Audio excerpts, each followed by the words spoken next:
Rome was a city of stone, but Marcus Licinius Crassus wanted it to be a city of gold specifically. His gold.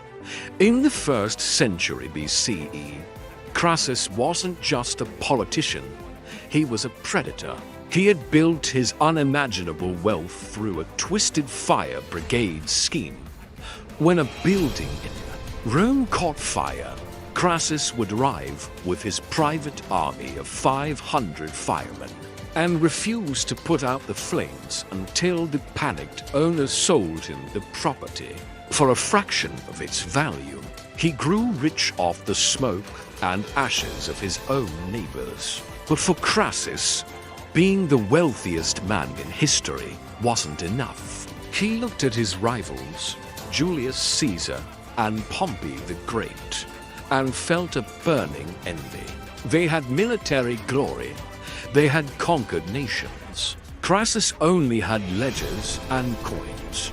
To bridge the gap, he decided to buy his way into the history books by launching an unprovoked invasion of the Parthian Empire, modern-day Iran and Iraq.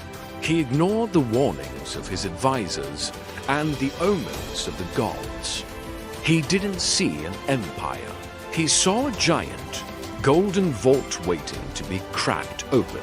In 53 BCE, Crassus led 7 legions, nearly 40,000 men into the scorching, sun-bleached deserts of Mesopotamia. His arrogance was his first mistake. He chose to march through the open desert instead of the mountain routes, believing his massive infantry could simply steamroll anything in their path. Then came the Battle of Carrhae. The Parthian general, Surenna, was a master of psychological warfare. He didn't meet the Romans head-on. Instead, he deployed thousands of horse archers who circled the Roman squares like vultures. The Romans, weighed down by heavy armor and parched by the relentless heat, stood helpless as a rain of arrows fell from the sky.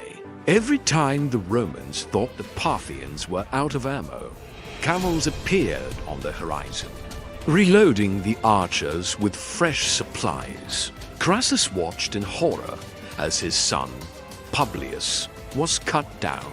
The man of gold was suddenly a man of grief. But even then, his survival instinct took over.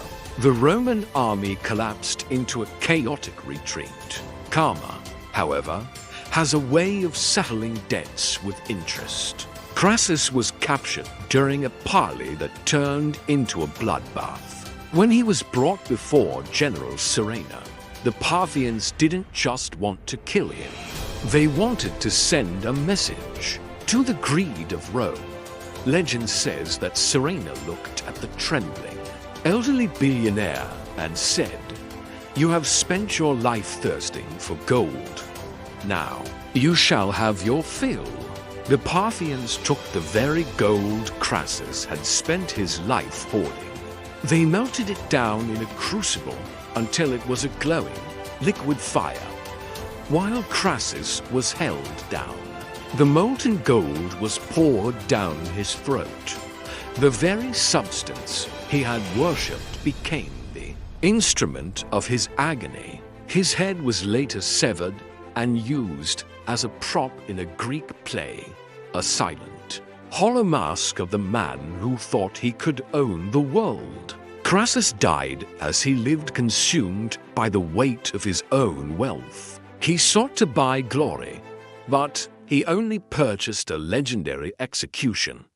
His name, once synonymous with power, became a cautionary tale that echoed through the centuries.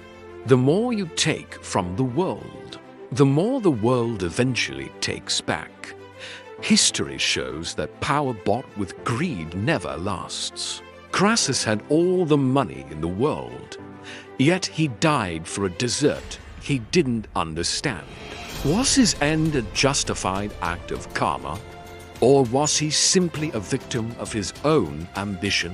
Share your thoughts in the comments below.